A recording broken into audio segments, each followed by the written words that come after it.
तो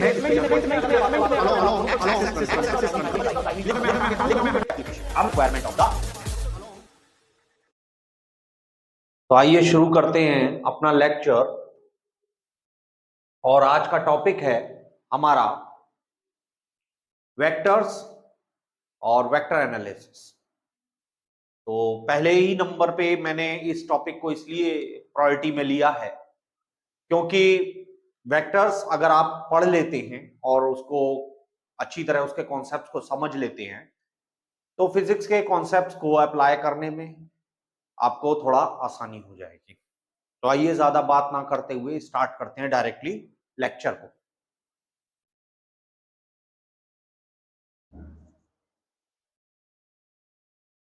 वेक्टर्स, मैंने अपने प्रीवियस लेक्चर में वेक्टर और स्केलर क्वांटिटीज के बारे में, इसकी बेसिक टर्म्स जो फिजिक्स में यूज होती हैं जैसे मैग्नीट्यूड, रिजल्टेंट और फिजिकल क्वांटिटीज, इन सब बेसिक टर्म्स के बारे में जनरल एक आइडिया दिया था। अगर आप उस वीडियो को देखना चाहते हैं तो आप आई बटन पे क्लिक करके डायरेक्टली आप उस वीडियो को भी देख सकते हैं और उससे बेसिक एक अंडरस्टैंडिंग अपनी क्रिएट कर सकते हैं, ताकि आगे इस लेक्चर में या इससे आगे के लेक्चर्स में जब हम उन टर्म्स को यूज करें तो आपको डायरेक्टली समझ में आ पाए कि हम इस पर्टिकुलर टर्म की बात कर रहे हैं और इसका मतलब ये है। तो मैं आगे बढ़ता हूं इसी कंटिन्यूएशन में अपने वीडियो की सीरीज में, और मैं बताऊंगा आपको वेक्टर्स के बारे में और इससे जुड़े हुए वेक्टर के एनालिसिस के बारे में। जो फिजिक्स है हमारी, वो फिजिकल क्वांटिटीज के बेस पर, फिजिकल क्वांटिटीज के बेस पर स्टडी की जाती है। अब ये फिजिकल क्वांटिटीज हमारी दो तरीके की होती हैं, वेक्टर्स और नंबर 2 स्केलर्स। वेक्टर्स और स्केलर्स। अब वेक्टर्स क्या हैं? इससे पहले वेक्टर्स से पहले समझने के लिए हम स्केलर्स के बारे में जानकारी ले लेते हैं। एक बेसिक सिंपल टर्म है स्केलर क्वांटिटीज या स्केलर्स। तो स्केलर्स के बारे में अगर मैं बात करूं तो आपको मैं बताऊंगा स्टूडेंट्स कि स्केलर जो है वो बेसिकली सिंपल न्यूमेरिकल वैल्यू किसी भी फिजिकल क्वांटिटी की, एक सिंपल न्यूमेरिकल वैल्यू है, फिजिकल क्वांटिटी की सिंपल न्यूमेरिकल वैल्यू है।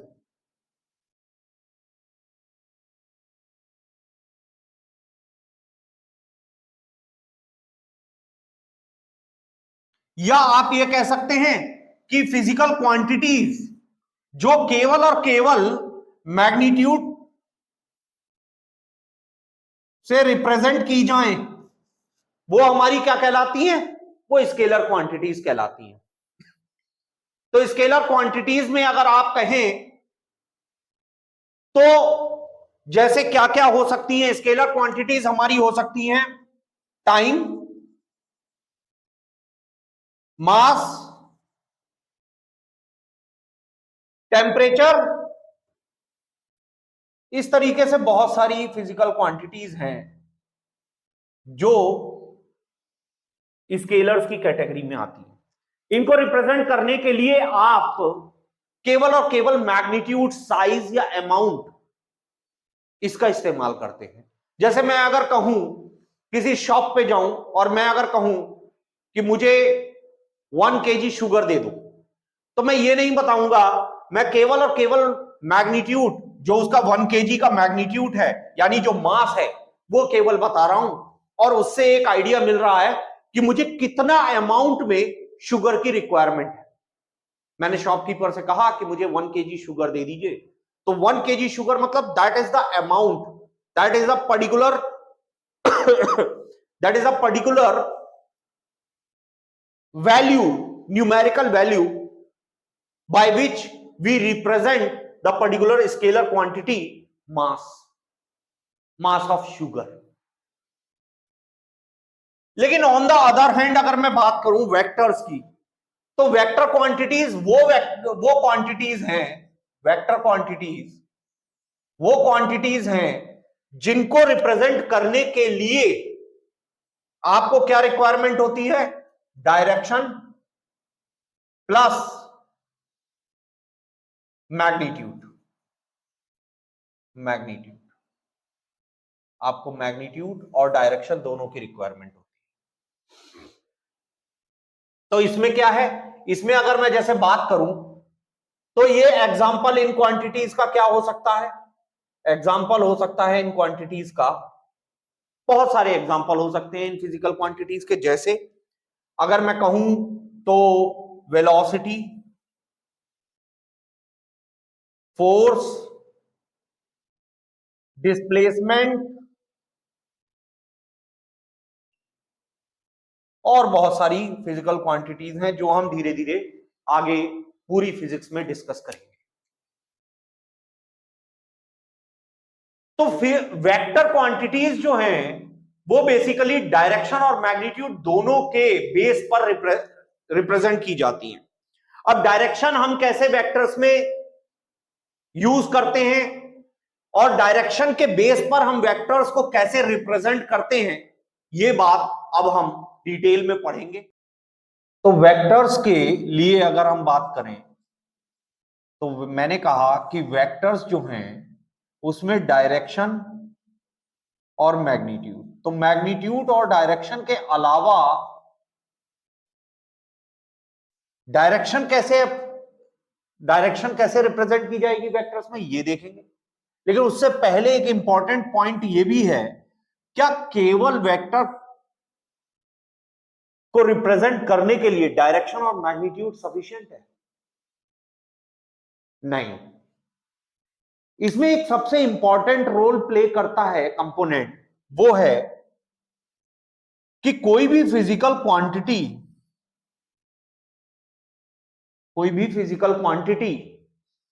अगर वेक्टर है तो वो उसके पास डायरेक्शन और मैग्नीट्यूड तो दोनों है ही हैं, साथ ही साथ फिजिकल क्वांटिटी में वो फॉलो करेगी लॉज ऑफ वेक्टर अलजेब्रा।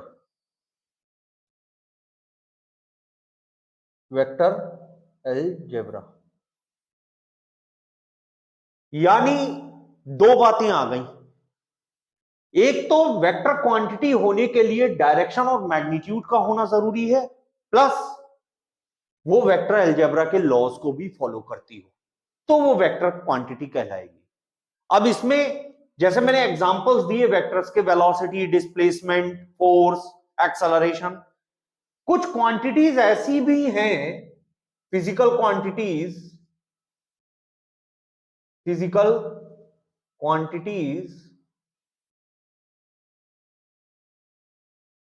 जिनके पास डायरेक्शन है, जो रिप्रेजेंट की जाती है with direction, represented with direction के साथ रिप्रेजेंट की जाती है, but in spite of that they are not categorized in the vectors के कैटेगरी में वो कैटेगराइज नहीं की जा सकती। जैसे एग्जांपल अगर मैं देखूं तो एग्जांपल हो जाने वाला है करंट, सरफेस टेंशन,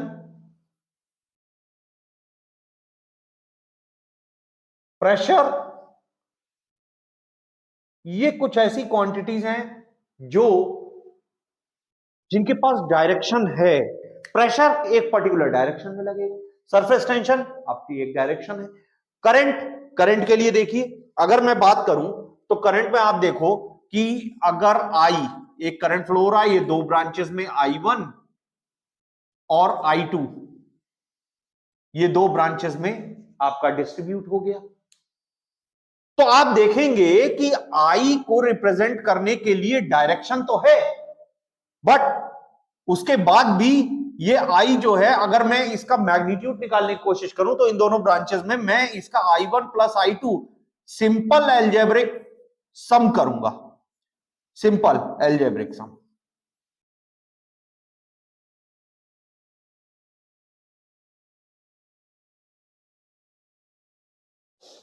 मतलब सिंपल एल्जेब्रिक सम मतलब सिंपल एडिशन, एडिशन सिंपल, जैसे हमने 9th 10th में या प्रीवियस क्लासेस में जो सिंपल हम एडिशन सब्ट्रैक्शन मल्टीप्लिकेशन डिवीजन करते हैं, वो सिंपल एल्जेब्रा यहां फॉलो हो रहा है, वेक्टर एल्जेब्रा फॉलो नहीं हो रहा है। अब वेक्टर एल्जेब्रा क्या है, तो ये चीज हम डिटेल में आगे अभी डिस्कस करेंगे कि वेक्टर एल्जेब्रा क्या है।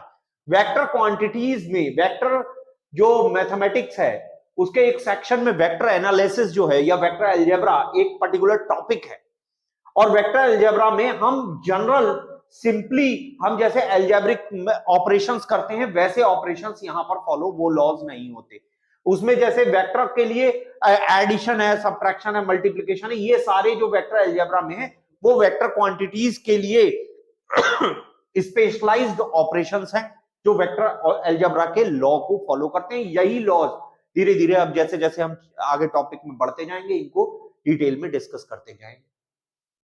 तो मैंने जैसे बताया कि फिजिकल क्वांटिटीज जो हैं वो रिप्रेजेंट करती हैं, ये रिप्रेजेंट होती हैं डायरेक्शन के थ्रू फिजिकल क्वांटिटीज, बट ये सबसे बड़ा पॉइंट इनमें क्या है, but don't follow vector algebra. Vector algebra को फॉलो नहीं करती। तो वेक्टर एल्जेब्रा को जब फॉलो नहीं करेंगी तो ये क्वांटिटीज जो हैं स्केलर क्वांटिटीज कहलाएंगी। जनरली अगर स्पेशलाइज्ड फॉर्म में बात करें तो इन क्वांटिटीज को हम टेंसर क्वांटिटीज भी कहते हैं, टेंसर्स। तो क्या है कि वेक्टर्स, स्केलर्स, टेंसर्स, इसके साथ साथ कुछ क्वांटिटीज ऐसी भी हैं जिनके बारे में अगर मैं बात करूं तो वो क्वांटिटीज स्केलर्स और वेक्टर्स दोनों की तरह इस्तेमाल की जा सकती हैं फिजिक्स में। जैसे अगर मैं बात करूं तो मैं बात कर सकता हूं कि अगर मैं कहूं तो उसमें एरिया है, एरिया के साथ एंगुलर डिस्प्लेसमेंट है, ये वो क्वांटिटीज हैं जिन क्वांटिटीज को फिजिक्स में as per the requirement of the scenario हम यूटिलाइज कर सकते हैं as a vector and as a scalar for both purpose. तो कौन सी हैं फिजिकल क्वांटिटीज? वो physical quantities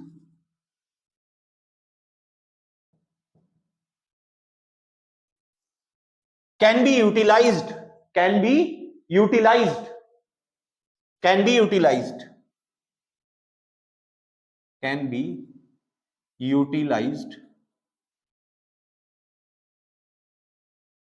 as vector and scalar both। Examples क्या हैं इनके? एग्जाम्पल हैं आपके, एग्जाम्पल है एरिया, एंगुलर डिस्प्लेसमेंट,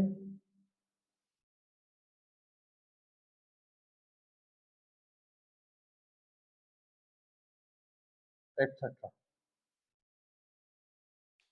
तो जैसे एरिया की बात करें तो एरिया आपको पता है कि एरिया जो है, अगर मैं एरिया की बात करूं तो एरिया में आप अगर देखेंगे तो एरिया क्या होता है? लेंथ इंटू ब्रेथ एरिया हो गया। या एरिया आप किसी सर्कल का ले लें तो पाई आर स्क्वायर हो गया, या एरिया आप स्फीयर का ले लें तो आपका हो जाएगा 4 pi r square. Surface area हो गया, ये आपका surface area 4 pi r square. तो कहने का मतलब ये आपका, तो ये एरिया जो है ये केवल और केवल आपको क्या देने वाला है? न्यूमेरिकल वैल्यू दे रहा है, या आप कह सकते हैं मैग्नीट्यूड दे रहा है। तो ये एक स्केलर क्वांटिटी की तरह यूटिलाइज किया जा रहा है मैथमेटिकल टर्म्स में। अगर देखें मैथमेटिक्स में, फिजिक्स में भी एरिया को हम इसी तरीके से जब एरिया कैलकुलेट करते हैं कहीं पर भी न्यूमेरिकल में, तो हम एरिया को directly as a scalar quantity use करते हैं। बट अगर हम जब 12th सेक्शन के करिकुलम में जाते हैं तो वहां पर जब हम इलेक्ट्रोस्टैटिक्स में गॉस लॉ गॉस लॉ पढ़ते हैं तो हम वहां पर देखेंगे कि यहां पर एरिया को हम जो है, जब हम यहां पर फ्लक्स, इलेक्ट्रिक फ्लक्स कैलकुलेट करते हैं, जिन स्टूडेंट्स ने यहां पर ये टॉपिक अभी नहीं पढ़े हैं तो वो आगे पढ़ेंगे, और जो पढ़ चुके हैं तो उन्हें तो ये बात पता ही होगी कि जब हम गॉस लॉ पढ़ते हैं तो वहां पर जब इलेक्ट्रिक फ्लक्स स्टडी करते हैं, उसकी कैलकुलेशन करते हैं, तो एरिया को as a area vector use करते हैं। इसी तरीके से एंगल में अगर हम बात करें मैथमेटिकली, तो एंगल आपका जो है वो रेडियन में, डिग्रीज में, ये सिंपल एक न्यूमेरिकल वैल्यू की तरह as a scalar quantity utilize किया जाता है। लेकिन सर्कुलर मोशन, या अगर मैं बात करूं सर्कुलर मोशन की, तो सर्कुलर मोशन में अगर मैं कहूं या रोटेशनल मोशन में कहूं, तो यहां पर यही एंगल जो है ये एंगुलर डिस्प्लेसमेंट वेक्टर की तरह यूज किया जाता है।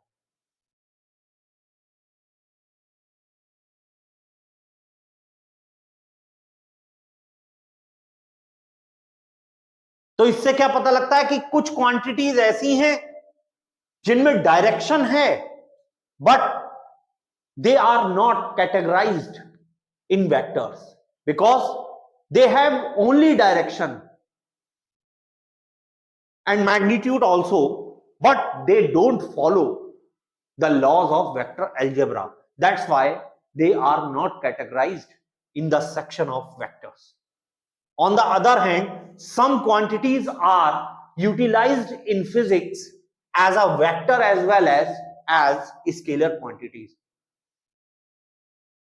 as per the requirement of the scenario. इसी के साथ कुछ क्वांटिटीज ऐसी भी हैं, some quantities are also there which are represented by minus and plus sign, क्योंकि हम ये बात जानते हैं कि वेक्टर्स जो हैं उनकी डायरेक्शन हम प्लस माइनस साइन के साथ भी रिप्रेजेंट करते हैं। मैं अभी आगे डिटेल में ये बात बताऊंगा आपको कि वेक्टर्स को, जैसे कोई वेक्टर है, अगर मैं उसके अपोजिट एक वेक्टर लूं जिसे हम नेगेटिव वेक्टर भी बोलते हैं, तो उस कंडीशन में हम ये देखेंगे कि एक वेक्टर की डायरेक्शन अगर पॉजिटिव साइड में है तो उसके अपोजिट दूसरा वेक्टर, उसका अपोजिट वेक्टर लेने के लिए हम उसी सेम वेक्टर, अगर वो सेम वेक्टर अपोजिट डायरेक्शन में है या कोई और वेक्टर ऑपोजिट डायरेक्शन में with same magnitude and same magnitude of the previous vector, तो उस कंडीशन में हम ये देखेंगे कि हम सेम वेक्टर को रिप्रेजेंट करने के लिए उसके ऑपोजिट साइन नेगेटिव में लगा देते हैं। ये अभी हम डिटेल में डिस्कस करेंगे, इसमें हर एक एक चीज मैं क्लियर करूंगा। तो वेक्टर्स की डायरेक्शन को, मेरा कहने का पॉइंट ये है, ये इतनी बात कहने का कि वेक्टर्स को रिप्रेजेंट करने के लिए हम उनकी डायरेक्शंस को रिप्रेजेंट करने के लिए माइनस और प्लस साइन का यूटिलाइज करते हैं, उसको यूज करते हैं, और उससे हम डायरेक्शंस रिप्रेजेंट करते हैं वेक्टर्स की। तो कुछ क्वांटिटीज ऐसी हैं, मेरा यहां पर पॉइंट ये है कि कुछ क्वांटिटीज, फिजिकल क्वांटिटीज ऐसी भी हैं, फिजिकल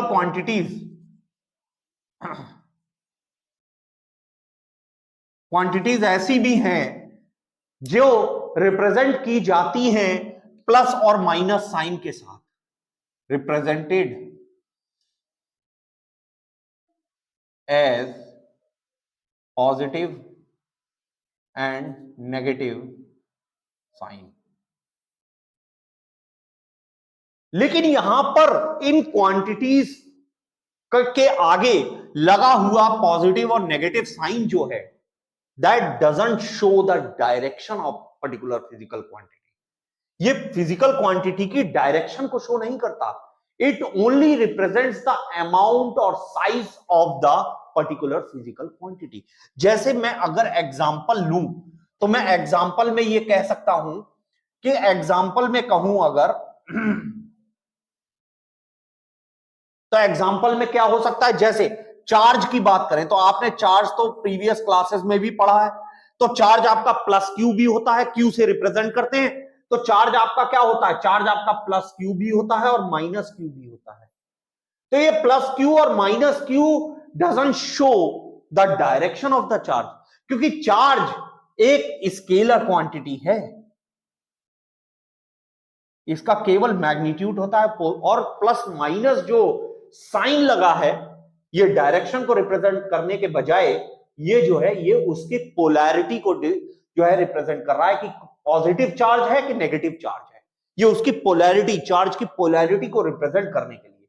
इसी तरीके से अगर मैं बात करूं एनर्जी की, तो एनर्जी के लिए आप लिखते हैं, ये बात हम प्रीवियस क्लासेस में भी पढ़ चुके हैं कि एनर्जी को रिप्रेजेंट करने के लिए जैसे हम कहते हैं +10 जूल, -10 जूल, ये एनर्जी जो रिप्रेजेंट कर रहे हैं प्लस और माइनस लगा के, ये उसकी डायरेक्शन नहीं बता रही, क्योंकि एनर्जी एक स्केलर क्वांटिटी है, ये वेक्टर क्वांटिटी नहीं है प्लस और माइनस साइन लगा देने से। क्योंकि वेक्टर की एक प्रॉपर्टी है कि हम पॉजिटिव और नेगेटिव साइन लगा के वेक्टर्स के डायरेक्शन को रिप्रेजेंट करते हैं, बट यहां पर एनर्जी को रिप्रेजेंट करने से, ये यहां प्लस और माइनस साइन लगने से ये दोनों क्वांटिटीज या इस तरह से और भी स्केलर क्वांटिटीज जो हैं फिजिक्स में वो रिजेंबल तो करती हैं वेक्टर्स की तरह, but they are not vectors. I hope आपको ये बात समझ में आ गई होगी। अब अगर मैं कहूं तो उस केस में आगे की बात की जाए तो आगे हम बात करते हैं कि representation of vector, representation of vector, representation of vectors. Vectors को रिप्रेजेंट कैसे किया जाएगा? तो वेक्टर्स को रिप्रेजेंट करने के लिए हम क्या करेंगे, हम बताते हैं। एक नॉर्मली रिप्रेजेंटेशन, जनरली आप क्या कहें तो एक एरो लेता हूं मैं यहां और मैं आपको बता रहा हूं कि किस तरीके से एक वेक्टर रिप्रेजेंट किया जाएगा। ये एक सिंपल एक एग्जांपल है और इसी तरीके से प्रोटोटाइप पे हम आगे वेक्टर्स को रिप्रेजेंट करने वाले हैं। आगे जो भी हम वेक्टर्स यूटिलाइज करेंगे वो इसी तरीके से रिप्रेजेंट करेंगे। ये एक वेक्टर है, तो ये जो है जो डॉटेड लाइन से बना हुआ है ये कहलाता है इसका line of action. Line of action का मतलब होता है कि अगर मैं कहूं तो लाइन मतलब जिस डायरेक्शन में, जिस लाइन पर ये वेक्टर एक्ट कर रहा है, अगर उस डायरेक्शन से उस लाइन पे अगर मैं एक सिंपल स्ट्रेट फॉरवर्ड अगर मैं एक ड्रॉ करूं डॉटेड लाइन, तो ये उसका लाइन ऑफ एक्शन होगा।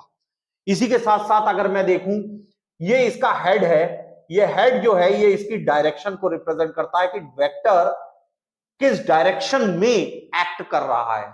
और ये जो लेंथ होती है, ये जो बीच में इसकी लेंथ है, ये लेंथ इस वेक्टर का मैग्नीट्यूड रिप्रेजेंट करती है,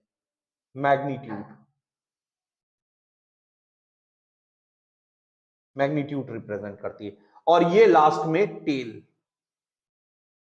तो ये एक वेक्टर के अलग अलग कंपोनेंट्स हैं जिसके बेस पर ये जो है रिप्रेजेंट किया जाता है ये vector.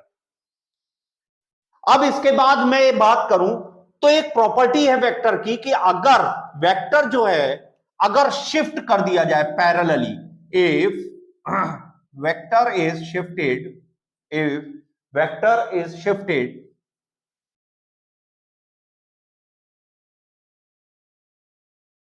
parallel to itself, then in that case direction and magnitude doesn't change.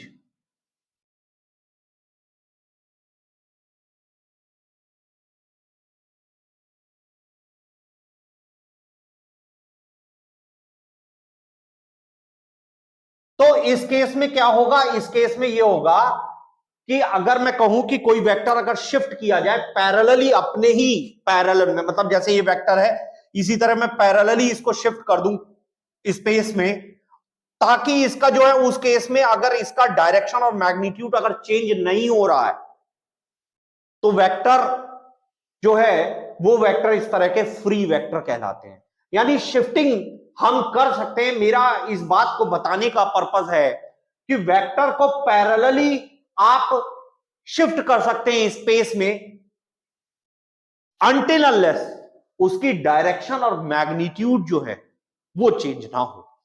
उसकी डायरेक्शन और मैग्नीट्यूड को सेम रखते हुए आप वेक्टर को पैरेलली स्पेस में शिफ्ट कर सकते हैं, और इस तरह के शिफ्टेड वेक्टर्स जो हैं वो फ्री वेक्टर्स कहलाते हैं।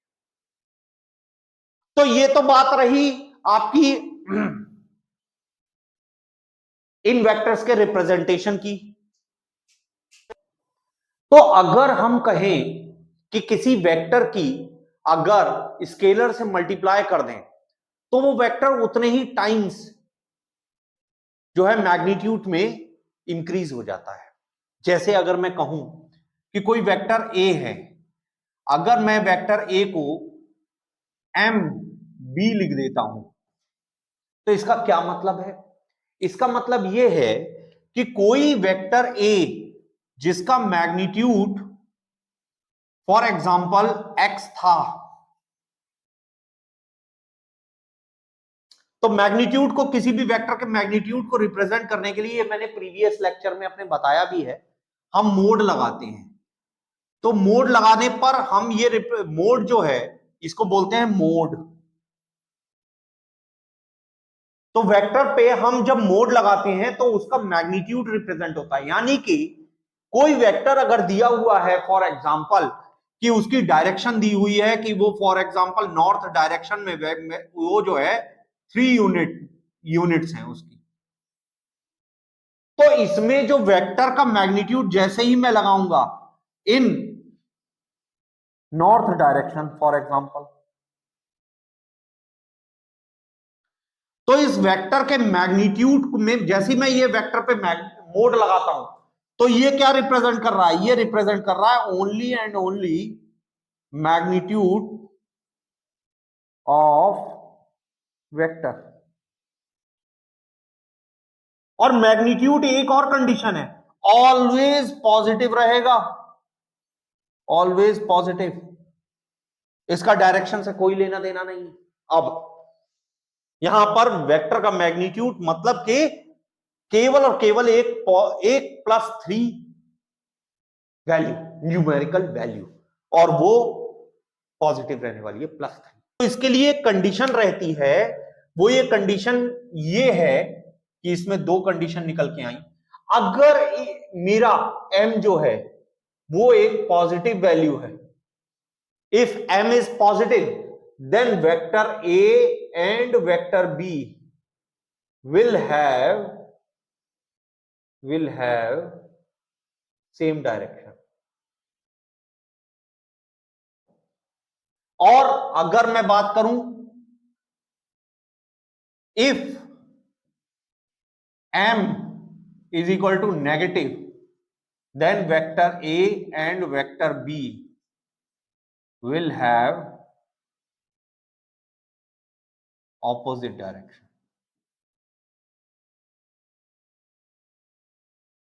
Opposite direction. तो पॉजिटिव होगा तो सेम डायरेक्शन में रहेगा जैसा हमने बताया, और नेगेटिव होगा तो ऑपोजिट डायरेक्शन में आ जाएगा, वेक्टर बी ऑपोजिट हो जाएगा।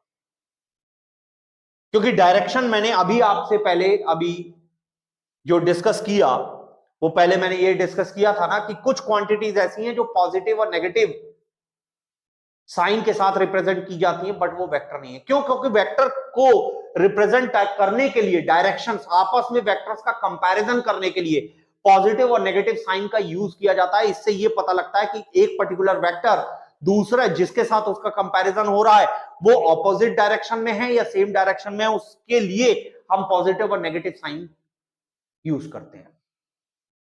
इतनी बात समझ में आई होगी, आई होप।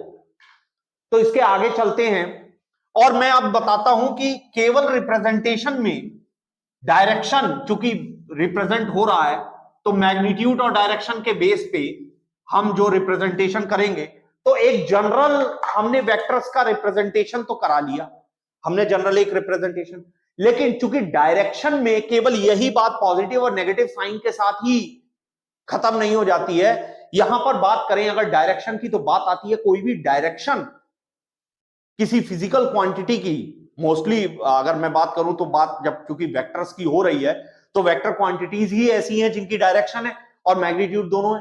तो डायरेक्शन तो वेक्टर्स के लिए ही जरूरत पड़ने वाली है। तो डायरेक्शन रिप्रेजेंट करने के लिए हमें एंगल्स की जरूरत पड़ेगी, क्योंकि किसी पर्टिकुलर स्पेस में, किसी पर्टिकुलर डायरेक्शन में किसी वेक्टर क्वांटिटीज को रिप्रेजेंट करना है तो हमको यह तो बताना पड़ेगा ना कि वो किस पर्टिकुलर एंगल पे है। कोई एक रेफरेंस पॉइंट पे, मैथमेटिक्स में हम अगर कोई डायरेक्शन रिप्रेजेंट करते हैं तो एक रेफरेंस लाइन के रेस्पेक्ट में हम एक एंगल ड्रॉ करते हैं और उससे हम पता लगाते हैं कि ये पर्टिकुलर रेफरेंस लाइन के रेस्पेक्ट में हॉरिजॉन्टल के या वर्टिकल के या पर्टिकुलर एक रेफरेंस लाइन के रेस्पेक्ट में कोई भी जो लाइन है, लाइन सेगमेंट है, वो कितने एंगल पे है। इससे ये पता लग जाता है उस लाइन सेगमेंट की डायरेक्शन क्या है। ठीक ऐसे ही फिजिक्स में जब हम वेक्टर्स की डायरेक्शन को रिप्रेजेंट करेंगे तो हम एक पर्टिकुलर रेफरेंस लाइन या रेफरेंस एक्सेस के, वो चाहे आइदर इट में भी, अगर मैं बात करूं एक्स एक्सेस हो सकता है, वाई एक्सेस हो सकता है, जेड एक्सेस हो सकता है, वो आगे अभी डिस्कस करेंगे इस बात को। लेकिन किसी एक रेफरेंस एक्सेस या रेफरेंस लाइन के रेस्पेक्ट में हम डायरेक्शन को रिप्रेजेंट करने के लिए एंगल को यूज करेंगे, क्योंकि विदाउट एंगल हम बताएंगे कैसे कि वो किस डायरेक्शन में है। तो वेक्टर्स, कोई भी दो वेक्टर्स अगर रिप्रेजेंट किए जाते हैं और उनके बीच का एंगल अगर मैं मान लूं थीटा है, तो उसको रिप्रेजेंट करने का कोई एक पर्टिकुलर कॉन्सेप्ट है, एक पर्टिकुलर लॉ है, एक पर्टिकुलर जो है कंडीशन है। ऐसा नहीं है कि हम कोई भी एंगल पे दो वेक्टर्स इंक्लाइंड हैं और उसको हम वेक्टर के बीच का एंगल मान लें। यहां पर मैं जो थीटा का यूज करूंगा वेक्टर्स को रिप्रेजेंट करने के लिए, उनके बीच के एंगल्स को रिप्रेजेंट करने के लिए, वो मैं थीटा का यूज कर रहा हूं। तो एक ये वेक्टर जो है ए और वेक्टर बी, ये दोनों इंक्लाइंड है एक पर्टिकुलर एंगल थीटा पे। फॉर एग्जांपल अभी आप ये समझिए, तो इस कंडीशन में अभी अगर मैं मुझसे पूछा जाएगा कि वेक्टर ए और वेक्टर बी के बीच का एंगल कितना है, तो मैं यहां पर थीटा एंगल को रिप्रेजेंट करूंगा। लेकिन वही दूसरी कंडीशन में, इन केस अगर एक वेक्टर ए है और इसके हेड से सक्सेसिवली एक और वेक्टर ओरिजिनेट कर दिया जाए, उसकी टेल जोड़ दी जाए और इसके बीच का ये एंगल मैं थीटा ले लूं, तो अब मुझसे अगर पूछा जाएगा कि वेक्टर ए और वेक्टर बी के बीच का एंगल कितना है, तो अब इस कंडीशन में वेक्टर ए और वेक्टर बी के बीच का एंगल जो है वो थीटा नहीं होगा, क्योंकि किन्हीं भी दो वेक्टर्स के बीच में कोई भी एंगल थीटा कंसीडरेबल तभी है जब वो दो वेक्टर्स आपस में टेल टू टेल जुड़े हो, ज्वाइंट हो, यानी एक पर्टिकुलर पॉइंट से वो ओरिजिनेट होके आगे बढ़ रहे हो या away from the particular point, joining point. यानी यहां पर आप देखेंगे वेक्टर ए इस पर्टिकुलर पॉइंट से, इस पॉइंट ओ से ये वेक्टर ए जो है ये away from the point O ये आगे बढ़ रहा है और ये इस तरफ डायरेक्शन में पॉइंट बी, यानी टेल टू टेल ज्वाइंट है तो ये थीटा। लेकिन हेड टू टेल ज्वाइनिंग अगर है तो वेक्टर ए और वेक्टर बी के बीच का एंगल थीटा नहीं होगा। तो अब क्या होगा एंगल? तो हमने अभी थोड़ी देर पहले रिप्रेजेंटेशन ऑफ वेक्टर्स में ये बात देखी कि अगर मैं किसी एक वेक्टर को उसके पैरेलली या कोलिनियर मैनर में, अभी मैं बताऊंगा इसको कि कोलिनियर क्या हो, कोलिनियरिटी प्रॉपर्टी वेक्टर्स की क्या होती है, अगर मैं शिफ्ट कर दूं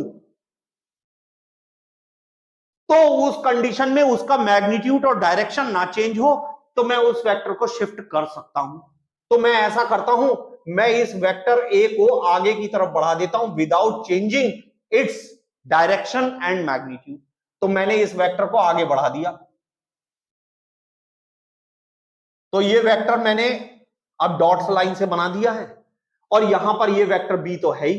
अब आप देखें, अगर जब मैंने इस वेक्टर ए को यहां पर आगे प्रोसीड करा दिया without changing its direction and magnitude both, तो ये वाला एंगल जो है, अब ये जो एंगल है, ये एंगल मेरा जो है टेल टू टेल, मैं इसको कंसीडर कर सकता हूं, लेकिन अब मैं इसे थीटा नहीं मान सकता, क्योंकि इसके पूरा ये जो एंगल है ये है 180 डिग्री।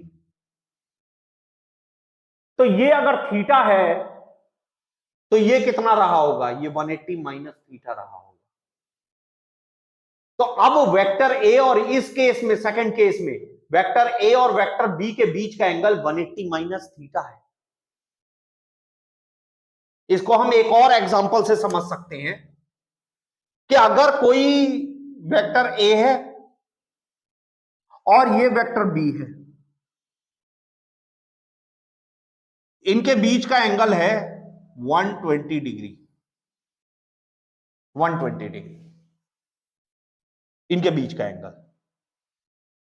तो ये हेड टू टेल ज्वाइन है, ये वेक्टर ए और बी। तो हम वेक्टर्स के बीच का एंगल 120 डिग्री कंसीडर नहीं करेंगे। हम क्या करेंगे, वेक्टर ए को आगे बढ़ा देंगे, ये वेक्टर बी है और इस वेक्टर ए को इसी डायरेक्शन में without changing its magnitude, same direction में मैंने आगे बढ़ा दिया। तो आप अब देखिए इधर कि यही वेक्टर जो आगे ये पीछे से हमने आगे की तरफ इसे बढ़ाया है, ये एंगल जो था वो 120 डिग्री था। 180 माइनस 120 डिग्री, यानी एंगल जो अब आएगा, जिसे हम स्टार्टिंग में थीटा लेकर चले थे, वेक्टर्स के बीच का एंगल, वो वेक्टर ए और वेक्टर बी के बीच का एंगल क्या आने वाला है, 60 डिग्री, ना कि 120 डिग्री। आई होप ये बात आपको समझ में आ गई होगी। इसी तरीके से अगर मैं कहूं कि हेड टू हेड अगर दो वेक्टर्स ज्वाइन हैं और इनके बीच का एंगल थीटा है, तो बिल्कुल इस वाली कंडीशन केस 1 के तरह, इसे केस 1 मान लेते हैं, इसे केस 2 मान लेते हैं और इसे केस 3 मान लेते हैं। तो केस 1, केस 2 और केस 3 की तरह केस 1 और केस 2 में तो हमने शिफ्ट ही किया था।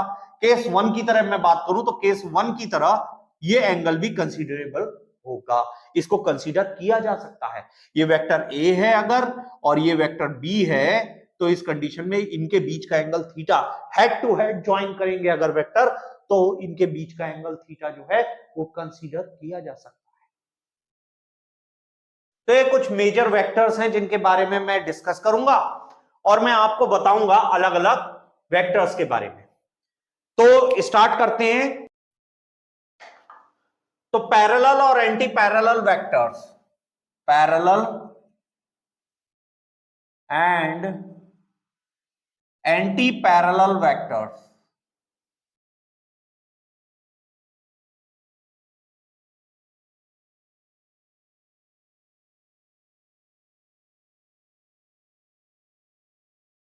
पैरेलल और एंटी पैरेलल वेक्टर्स वो वेक्टर्स होते हैं, इसमें सबसे पहले बात करें तो पैरेलल वेक्टर्स की, तो पैरेलल वेक्टर्स वो वेक्टर्स हैं जिनकी डायरेक्शन सेम होती है, बट मैग्नीट्यूड सेम हो या ना हो यह कंपलसरी नहीं होता है। यानी कि मैग्नीट्यूड भी सेम हो सकता है बट नहीं भी हो सकता है। जैसे अगर मैं कोई एक वेक्टर ए बनाऊं और एक वेक्टर मैं बी बनाता हूं, तो ए और बी वेक्टर जो हैं वो आपके पैरेलल वेक्टर्स हैं, जिसमें मैं ये लिख सकता हूं कि ए वेक्टर इज इक्वल टू के बी, जहां पर के क्या है, के एक कांस्टेंट है, न्यूमेरिकल वैल्यू है, के एक कांस्टेंट न्यूमेरिकल वैल्यू है। यानी ए वेक्टर बी वेक्टर का कुछ पर्टिकुलर वैल्यू से इतने टाइम्स ज्यादा है। तो ये वैल्यू क्या हो सकती है, वैल्यू कुछ भी हो सकती है। हो सकता है वेक्टर ए वेक्टर बी का 2 टाइम्स हो, वेक्टर ए वेक्टर बी का 1.5 टाइम्स हो। यानी कि वेक्टर ए और वेक्टर बी की डायरेक्शन तो सेम है बट इनका मैग्नीट्यूड वेरी कर सकता है। तो इसमें क्या है, एक कैटेगरी और आ जाती है जिसमें आता है इक्वल वेक्टर्स की कैटेगरी। इक्वल वेक्टर्स भी एक टाइप के वेक्टर्स होते हैं, और ये वेक्टर्स पैरेलल वेक्टर से इस तरह से अलग होते हैं कि इनमें एक छोटा सा डिफरेंस होता है कि ये भी पैरेलल वेक्टर्स होते हैं, बट इनकी डायरेक्शन और मैग्नीट्यूड दोनों इक्वल होता है। यानी vector A is equal to vector B, जहां पर के की वैल्यू 1 रहेगी ऑलवेज फॉर इक्वल वेक्टर्स। तो यहां पर क्या है, पैरेलल वेक्टर्स के लिए कहा जा सकता है all equal vectors are parallel vectors, but all parallel vectors are not equal vectors. तो यहां पर हम ये बात समझ गए। एंटी पैरेलल वेक्टर्स क्या होते हैं? तो एंटी पैरेलल वेक्टर्स वो होते हैं जिनकी डायरेक्शन आपस में ऑपोजिट होती है। तो एंटी पैरेलल वेक्टर क्या हो सकते हैं? जैसे वेक्टर ए है और ये वेक्टर बी है। इसको थोड़ा छोटा बना देते हैं ताकि थोड़ा सा एंटी पैरेललिटी भी शो होती रहे, और इक्वल तो नहीं है, मैग्नीट्यूड वाइज इक्वल नहीं है। तो A vector is equal to minus B vector. तो ये एंटी पैरेललिटी को शो कर रहा है, यानी यहां पर ए वेक्टर बी वेक्टर्स के अपोजिट डायरेक्शन में, इनके बीच में जो एंगल रहेगा वो पैरेलल है, क्योंकि कोलिनियर हो जाते हैं, तो ये इनके बीच में एंगल जो है 180 डिग्री का हो जाए। यानी ए वेक्टर बी वेक्टर का नेगेटिव वेक्टर कहा जा सकता है, ये वेक्टर। तो ये आपके हो गए anti parallel vectors. Coplanar vectors वो वेक्टर्स होते हैं जो सेम प्लेन में एग्जिस्ट करें। नाम से ही आपको पता लग रहा होगा, coplanar vectors, coplanar vectors, coplanar vectors. तो कोप्लेनर वेक्टर्स वो हुए जो सेम प्लेन में लाई करें। तो प्लेन क्या हो सकता है? प्लेन हम किस तरह बना सकते हैं? जैसे एक्सेस से, हम दो एक्सेस से मिलके एक प्लेन बनता है। तो अगर मैं कहूं, अब आप देखें एक्स और वाई मिलके एक प्लेन बना रहे हैं, और इस y और z को देखें तो y और z मिलके एक प्लेन बना रहे हैं। तो हमारा एक प्लेन ये हो गया, एक प्लेन हमारा ये हो गया, ये एक प्लेन हो गया, एक प्लेन मेरा ये हो गया, और एक प्लेन मेरा z और x एक्सेस मिलके बना रहे हैं। तो एक प्लेन मेरा ये वाला हो गया। तो इस प्लेन को देखें तो इस प्लेन में आप देखिए, इस प्लेन में अगर मैं देखूं तो ये आपका एक प्लेन ये वाला हो गया। तो ये वाला प्लेन कौन सा कहलाएगा? ये वाला प्लेन मेरा कहलाएगा X Y plane, X Y plane. ये वाला मेरा क्या कहलाएगा? Y Z plane. और ये वाला मेरा कहलाएगा एक्स जेड प्लेन। तो किसी भी एक प्लेन में जितने भी वेक्टर्स लाई करते हैं वो सारे वेक्टर्स कहलाते हैं कोप्लेनर वेक्टर्स। जैसे यहां पर इस बोर्ड के प्लेन में मैं जितने भी वेक्टर्स ड्रॉ करता हूं या करूंगा, वो सारे वेक्टर्स जो हैं वो कोप्लेनर वेक्टर कहलाएंगे। या आप अपनी नोटबुक में जितने भी वेक्टर्स ड्रॉ कर रहे हैं वो कॉपी के आपके नोटबुक के प्लेन में है, तो वो सारे वेक्टर्स क्या कहलाएंगे? कोप्लेनर वेक्टर कहलाएंगे। अगला vector concurrent vectors. Concurrent vectors वो वेक्टर्स होते हैं, कॉनकरेंट वेक्टर्स। तो कॉनकरेंट वेक्टर्स वो वेक्टर्स होते हैं जिन वेक्टर्स को एक ही पॉइंट पर जो एक्शन है, पॉइंट ऑफ एक्शन, मैंने आपको बताया था अपने प्रीवियस लेक्चर में कि जितने भी वेक्टर्स उनका पॉइंट ऑफ एक्शन, यानी वहां वो किस पर्टिकुलर पॉइंट पे एक्ट कर रहे हैं, वो उनका पॉइंट ऑफ एक्शन कहलाता है। तो इन कॉनकरेंट वेक्टर्स का जो पॉइंट होता है, पॉइंट ऑफ एक्शन, वो सभी के लिए वो कॉमन होता है। जैसे यहां पर वेक्टर ए मान लेता हूं, वेक्टर बी मान लेता हूं, वेक्टर सी मान लेता हूं, वेक्टर डी मान लेता हूं इसे, वेक्टर पी मान लेता हूं इसे। तो ये सारे वेक्टर्स जितने भी हैं ये कॉनकरेंट वेक्टर्स कहलाएंगे। वो अलग बात है कि डायरेक्शन किसी की, कोई ओरिजिनेट हो रहा है वहां उस पर्टिकुलर पॉइंट से, और कोई वेक्टर वहां पर टर्मिनेट हो रहा है। तो इसी कॉनकरेंट वेक्टर्स की ही कैटेगरी से दो वेक्टर्स और टाइप के वेक्टर्स निकल के आते हैं, और वो वेक्टर्स आपके कौन से हैं? तो उसमें अगर मैं बात करूं तो वो वेक्टर हैं आपके, एक आते हैं कॉन्करेंट वेक्टर्स में को इनिशियल वेक्टर्स। ओरिजिन पॉइंट या इनिशियल पॉइंट उनका जो होता है वो सेम होता है, यानी वो यहां पर अगर मैं बनाऊं सेम इसी तरीके से, तो मैं देखूंगा कि यहां पर ये सारे वेक्टर्स सेम पॉइंट से ओरिजिनेट हो रहे हैं। तो ये वेक्टर P हो गया, ये वेक्टर Q हो गया, ये वेक्टर R हो गया, तो ये सारे वेक्टर्स इस पॉइंट O से ओरिजिनेट हो रहे हैं, तो ये को इनिशियल वेक्टर कहलाएंगे। अब इसी के साथ साथ अगर मैं बात करूं को टर्मिनस वेक्टर, तो को टर्मिनस वेक्टर्स वो वेक्टर्स होते हैं जो सेम पॉइंट पे जाके टर्मिनेट होते हैं। को टर्मिनस वेक्टर हो जाएंगे आपके जहां पर एक पॉइंट पे आके ये सभी वेक्टर्स टर्मिनेट हो रहे हो। जैसे ये यहां आके इनकी डायरेक्शन इधर है, ये इस पॉइंट पे आके यहां पर टर्मिनेट हो रहे हैं मल्टीपल वेक्टर, जैसे वेक्टर ए हो गया, वेक्टर बी हो गया, वेक्टर सी हो गया, वेक्टर डी हो गया। तो ये सारे वेक्टर्स जो हैं एक पॉइंट पर आके टर्मिनेट हो रहे हैं, तो ये कैसे कहलाएंगे? ये को टर्मिनस वेक्टर्स कहलाएंगे। आई होप आपको समझ में आया होगा। यूनिट वेक्टर, यूनिट वेक्टर्स वो वेक्टर्स हैं जिनका मैग्नीट्यूड जो है वो 1 होता है। ये तो एक जनरल बात हो गई। सबसे पहले इस पूरे को यूनिट वेक्टर को डिटेल में समझने के लिए हम क्या करेंगे, पहले एक प्रॉपर्टी पे आते हैं जिसको हम बताएंगे ऑर्थोगोनैलिटी, क्योंकि आगे मैं जब स्टैंडर्ड यूनिट वेक्टर्स की बात करूंगा तो ये प्रॉपर्टी बड़ी काम आने वाली है। ऑर्थोगोनैलिटी क्या है? ऑर्थोगोनैलिटी बेसिकली एक प्रॉपर्टी है जब फिजिकल क्वांटिटीज, जो फिजिकल क्वांटिटीज आपस में परपेंडिकुलर हो, म्यूचुअली परपेंडिकुलर हो, तो वो आपस में क्या होते हैं? वो ऑर्थोगोनल होते हैं।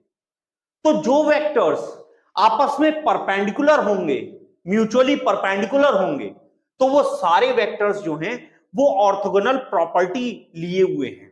जैसे कि अगर मैं कहूं फॉर एग्जांपल ये एक्स एक्सिस और वाई एक्सिस और जेड एक्सिस है, तो आप देख सकते हैं एक्स एक्सिस, वाई एक्सिस और जेड एक्सिस के केस में अगर मैं देखूं तो ये सारे एक्सिस जो हैं, ये तीनों एक्सिस जो हैं, ये आपके क्या कहलाएंगे?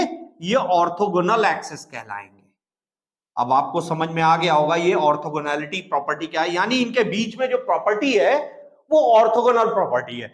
जैसे एक्स एक्सिस 90 डिग्री पे है वाई एक्सिस के साथ, वाई एक्सिस जेड एक्सिस के साथ 90 डिग्री पे है, जेड एक्सिस एक्स एक्सिस के साथ 90 डिग्री पे है। ये आपस में एक दूसरे के साथ 90 डिग्री बना रहे हैं, परपेंडिकुलर है।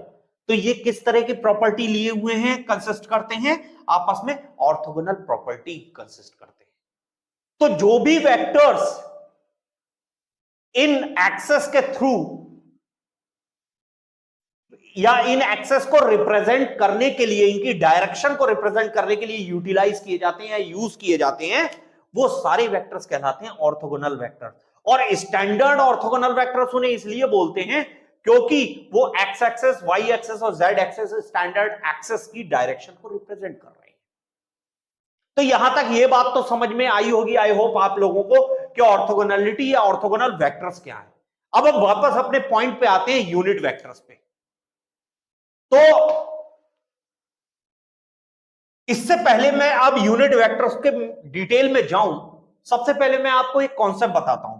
मैंने आपको इतने, जब से मैं 2-3 लेक्चर से अपने इस वेक्टर्स पढ़ा रहा हूं, उसमें बार बार मैं एक बात रिपीट करता हूं कि वेक्टर वो फिजिकल क्वांटिटीज हैं जिनके पास मैग्नीट्यूड और डायरेक्शन दोनों होती है। यानी एक वेक्टर ए मैंने लिया और उसमें मैंने ये देखा, क्योंकि हम ये बात जानते हैं कि वेक्टर क्वांटिटी मैग्नीट्यूड और डायरेक्शन दोनों को कॉन्स्टिट्यूट करती है, तो ये मोड लगा के, ये भी बात मैं बता चुका हूं कि मोड लगा के किसी भी वेक्टर के मैग्नीट्यूड को रिप्रेजेंट किया जाता है। यानी अगर मैं किसी वेक्टर के मैग्नीट्यूड को रिप्रेजेंट करना चाहता हूं तो मैं मोड लगा देता हूं। तो ये मैं फाइंड आउट कैसे करता हूं, ये मैंने अपने प्रीवियस लेक्चर में बताया हुआ है कि पाइथागोरस थ्योरम को अप्लाई करके हम किसी भी वेक्टर के मैग्नीट्यूड को फाइंड आउट करते हैं। तो उससे पहले हमें वेक्टर को भी तो समझना पड़ेगा कि उसका रिप्रेजेंटेशन डिफरेंट डिफरेंट फॉर्मेट में वो किस तरीके से किया जा सकता है। अब ये बात तो आपको समझ में आ गई कि वेक्टर को रिप्रेजेंट करने के लिए मुझे उसके मैग्नीट्यूड और उसकी डायरेक्शन दोनों को कंबाइन करना होगा, तो मैंने उसको कंबाइन करके लिख दिया। यानी ये जो आपको कैप लगा हुआ दिख रहा है ए के ऊपर, तो ये एक पर्टिकुलर कैटेगरी है कि किसी भी वेक्टर को के ऊपर अगर मैं कैप लगा देता हूं इस तरह से, तो वो उस वेक्टर का यूनिट वेक्टर कहलाता है, या उसको देखते ही आप आइडिया लगा लेंगे कि this is the unit vector of the particular vector. और यूनिट वेक्टर की डायरेक्शन हमेशा उस वेक्टर की डायरेक्शन के अलोंग होती है। या आप दूसरे तरीके से भी समझ सकते हैं कि किसी भी वेक्टर को रिप्रेजेंट करने के लिए मुझे एक डायरेक्शन की जो जरूरत पड़ती है वो मुझे यूनिट वेक्टर प्रोवाइड करता है। यानी इस वेक्टर ए की डायरेक्शन को रिप्रेजेंट करने के लिए मैंने वेक्टर ए का यूनिट वेक्टर ए जो है वो यूज किया है, और ये यूनिट वेक्टर इस वेक्टर ए की डायरेक्शन को रिप्रेजेंट करेगा और बाकी मैग्नीट्यूड। तो मैं ये कह सकता हूं ना कि किसी भी वेक्टर के यूनिट वेक्टर को निकालने के लिए अगर मैं उस वेक्टर ए को उसके मैग्नीट्यूड से डिवाइड कर दूं, तो ये मेरा जो है यूनिट वेक्टर का फॉर्मूला बन के तैयार हो गया। मैं वेक्टर ए को उसके मैग्नीट्यूड से डिवाइड कर दूं, और ये वेक्टर कभी कभी ये वेक्टर ए जो है ये इसकी कंपोनेंट फॉर्म भी होती है। हम आगे अपने टॉपिक में आगे स्टडी करने वाले हैं जब मैं कंपोनेंट्स ऑफ वेक्टर बताऊंगा या वेक्टर के कंपोनेंट करके दिखाऊंगा। तो इतनी बात आई होप आपको समझ में आई होगी कि एक पर्टिकुलर वेक्टर का यूनिट वेक्टर जैसे हम निकाल सकते हैं, फाइंड आउट कर सकते हैं, उसी तरीके से हम स्टैंडर्ड यूनिट वेक्टर्स भी जो है वो हमने बना रखे हैं फिजिक्स में स्टडी करने के लिए डिफरेंट डिफरेंट डायरेक्शंस में। क्योंकि वेक्टर क्वांटिटीज या फिजिकल क्वांटिटीज जो वेक्टर हैं उनकी डायरेक्शन को रिप्रेजेंट आप 3 डायमेंशन में कर सकते हैं। या तो आप एक्स एक्सेस के थ्रू करेंगे, या आप वाई एक्सेस के अलोंग करेंगे, या आप जेड एक्सेस के अलोंग करेंगे। X axis, Y axis, Z axis के अलोंग आप डायरेक्शन रिप्रेजेंट कर सकते हैं, या जो भी डायरेक्शन स्पेस में आप रिप्रेजेंट करेंगे वो इन तीनों एक्सेस को रेफरेंस लेके ही तो करेंगे। तो इन तीनों एक्सेस की डायरेक्शन को रिप्रेजेंट करने के लिए I for direction in X axis, J cap इसे लिखेंगे हम जे कैप। जे कैप हम रिप्रेजेंट करेंगे वाई एक्सेस से, इसको वाई एक्सेस को रिप्रेजेंट करने के लिए, और के कैप हम रिप्रेजेंट करते हैं जेड एक्सेस की direction, along Z axis direction को रिप्रेजेंट करने के लिए। तो आई जे के ये 3 आई कैप, जे कैप और के कैप, ये 3 यूनिट वेक्टर्स हैं respectively X axis, Y axis और जेड एक्सेस की के अलोंग डायरेक्शंस को रिप्रेजेंट करने के लिए। और इन तीनों को कंबाइंडली ही हम बोलते हैं standard unit vectors, standard unit vectors. I hope आपको ये बात क्लियर हुई होगी। तो इनका भी मैग्नीट्यूड 1 ही होता है। तो मैं कैसे इनको, अगर आप से मैं कहूं तो मैं इसको किस तरह से डिफाइन कर सकता हूं, आप वीडियो रोक के भी इसको नोट डाउन कर सकते हैं इन केस यू वांट। और अब हम बात करें तो जो मैं बता रहा था आई जे के में, तो आई जे के में मैं कहूं अगर, तो ये मेरा आई जे के ये इस तरह से डायरेक्शन, मेरी 3 डायरेक्शन हो गई, ये मैंने 3 डायरेक्शन बना ली।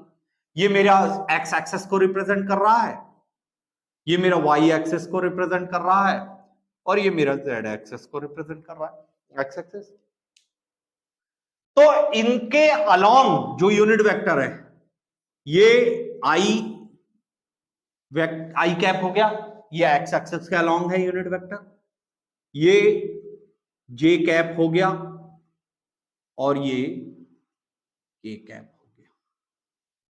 इस तरीके से आई वेक्टर अलोंग एक्स एक्सेस, जे वेक्टर अलोंग वाई एक्सेस, और के वेक्टर अलोंग जेड एक्सेस। के आई जे के ये जो वेक्टर्स हैं तीनों, ये स्टैंडर्ड ऑर्थोगोनल, स्टैंडर्ड इसलिए कहते हैं इन्हें स्टैंडर्ड, इसीलिए क्योंकि एक्स एक्सेस, वाई एक्सेस और जेड एक्सेस, ये तीनों स्टैंडर्ड एक्सेस को रिप्रेजेंट करने के लिए, यानी इनकी डायरेक्शन को रिप्रेजेंट करने के लिए ये यूज किए जाते हैं। और ऑर्थोगोनलिटी जो प्रॉपर्टी मैंने अभी आपको बताई, वो ऑर्थोगोनलिटी प्रॉपर्टी जो है वो आपकी क्या है, वो आपकी इनकी प्रॉपर्टी है, क्योंकि ये परपेंडिकुलर है आपस में म्यूचुअली, तो ऑर्थोगोनलिटी इनकी प्रॉपर्टी है, तो इनको क्या बोल देंगे, orthogonal vector, standard orthogonal vectors. I think आपको समझ में आया होगा।